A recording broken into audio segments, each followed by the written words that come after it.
El síndrome de Guillain-Barré. Se trata de una polirradiculoneuropatía desmielinizante aguda de origen inmunológico y que afecta preferentemente a adultos jóvenes.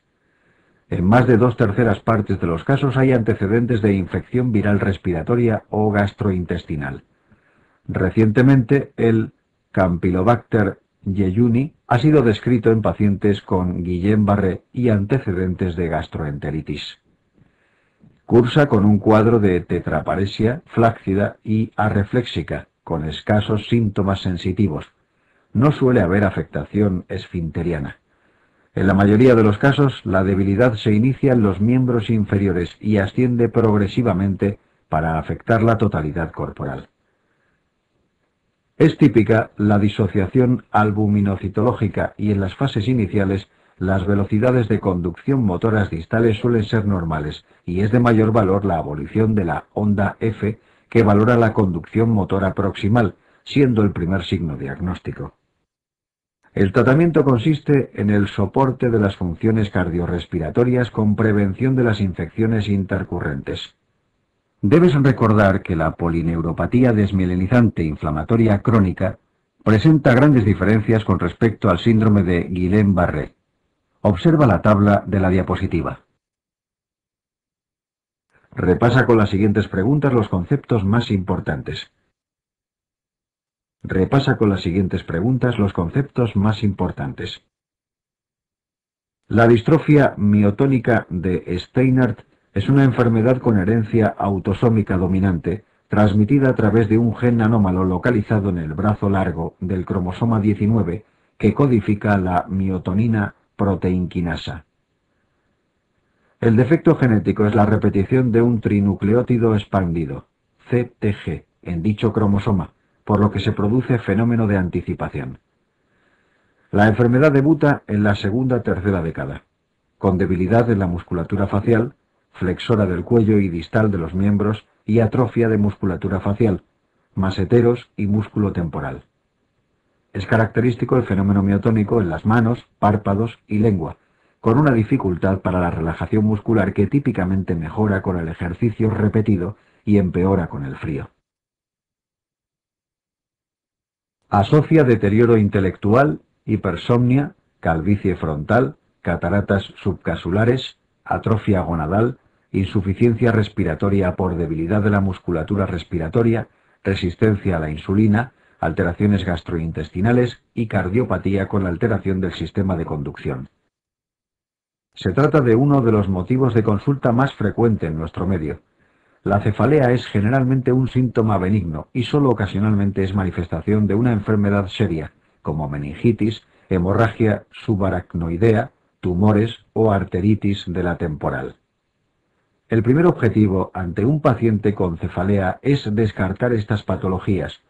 En el diagnóstico hay que tener en cuenta la edad, sexo y ocupación laboral del paciente, la edad de comienzo de los síntomas, antecedentes personales y familiares, frecuencia de los episodios, intensidad, duración, modo de instauración, cualidad del dolor, localización, factores moduladores, síntomas generales y neurológicos asociados y hábitos tóxicos y consumo de fármacos.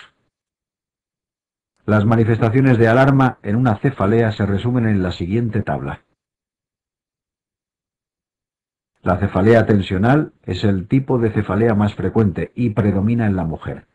Como criterios diagnósticos destacan episodios de cefalea que duren entre 30 minutos y 7 días, de calidad opresiva, intensidad leve o moderada, localización bilateral, no agravado por esfuerzos físicos o no asociar náuseas ni vómitos. El tratamiento del dolor se realiza con AINES, paracetamol o analgésicos comunes. Cuidado con el abuso de medicación. El tratamiento preventivo, según frecuencia, duración e intensidad de los dolores, se basa en el uso de antidepresivos tricíclicos e inhibidores selectivos de la recaptación de la serotonina. La mayoría de los pacientes presenta el primer episodio de migraña entre los 10-30 años y en el 60-75% de los casos son mujeres.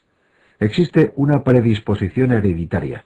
Durante el episodio de migraña se ha demostrado por estudios de flujo sanguíneo regional una hipoperfusión cortical que comienza en el córtex visual y se extiende hacia adelante a una velocidad de 2-3 milímetros por minuto. A veces, la hipoperfusión persiste a pesar de haber cedido los síntomas. Es posible que la migraña represente una perturbación hereditaria de la neurotransmisión serotoninérgica. La serotonina parece jugar un papel primordial en la patogenia de la migraña. Existen dos subtipos, la migraña sin aura y aquella que sí presenta aura. La migraña con aura o migraña clásica representa el 20%. Es una cefalea recurrente, de predominio hemicraneal y carácter pulsátil, que puede acompañarse de náuseas, vómitos, fotofobia y sonofobia, que dura entre 4 y 72 horas. Se precede de clínica de focalidad neurológica conocida como aura, siendo las manifestaciones visuales las más frecuentes en forma de escotomas centelleantes, visión borrosa, defectos hemianópsicos o espectro de fortificación, aunque también puede haber síntomas motores o sensitivos. Preceden a la cefalea en 15-30 minutos y habitualmente desaparecen minutos antes de comenzar la cefalea. La migraña sin aura o migraña común representa el 75% de las migrañas. Consiste en cefaleas de análogas características a las descritas en la migraña con aura, pero sin clínica de focalidad neurológica, precediendo o acompañando a la cefalea. Ambos tipos de migraña pueden ocurrir en el mismo paciente. Entre los episodios de migraña el paciente puede tener cefaleas tensionales. Las crisis se pueden desencadenar por diversos factores dietéticos, ambientales, psicológicos, hormonales y farmacológicos. El tratamiento farmacológico está indicado especialmente cuando la cefalea es de suficiente intensidad como para alterar las actividades de vida cotidiana. En ataques leves moderados está indicado el uso de fármacos antiinflamatorios. Los analgésicos se deben tomar inmediatamente al inicio de la cefalea y se repite la dosis cada 4 a 6 horas. La administración de metoclopramida o domperidona no solo mejora las náuseas o los vómitos, sino que además facilita la absorción de los analgésicos. Junto al tratamiento analgésico se debe descansar si es posible en lugar oscuro y silencioso.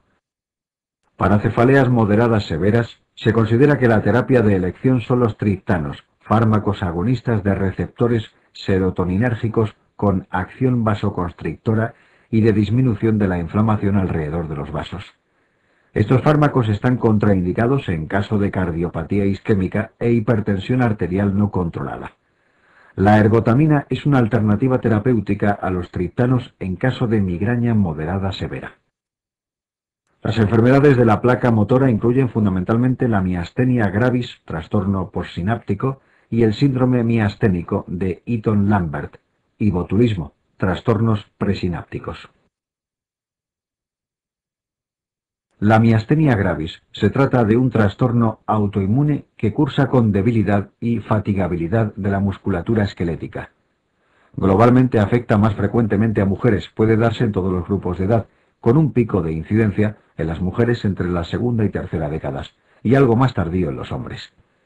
En un 85-90% de los casos existen anticuerpos dirigidos contra los receptores nicotínicos de acetilcolina. Estos anticuerpos actúan de tres maneras: bloquean el receptor de acetilcolina, promueven su endocitosis y posterior destrucción, y activan el depósito de complementos sobre la membrana postsináptica con la consiguiente destrucción de los receptores y el aplanamiento a largo plazo de los pliegues del receptor postsináptico. El timo parece jugar un papel importante en la génesis de la respuesta autoinmune, dado que es anormal en el 75% de los pacientes. Cursa con debilidad y fatigabilidad muscular de distribución típica, sin alteración de otras funciones neurológicas.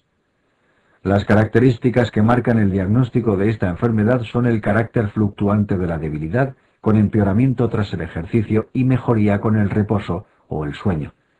La afectación de la musculatura craneal, preferentemente la extraocular, con ptosis y diplopía. La respuesta clínica a los fármacos colinérgicos es importante en el diagnóstico. En general, los medios terapéuticos disponibles son 4. Mejorar la transmisión neuromuscular con anticolinesterásicos. Inmunosupresión con esteroides o citostáticos. Plasmaféresis para disminuir la titulación sérica de anticuerpos antirreceptor. y tinectomía para eliminar el posible origen de los mismos. Observa en la figura siguiente el tratamiento de las distintas formas de miastenia gravis. Es importante que estudies las diferencias entre la miastenia gravis y las otras enfermedades de la placa motora. Observa la figura siguiente.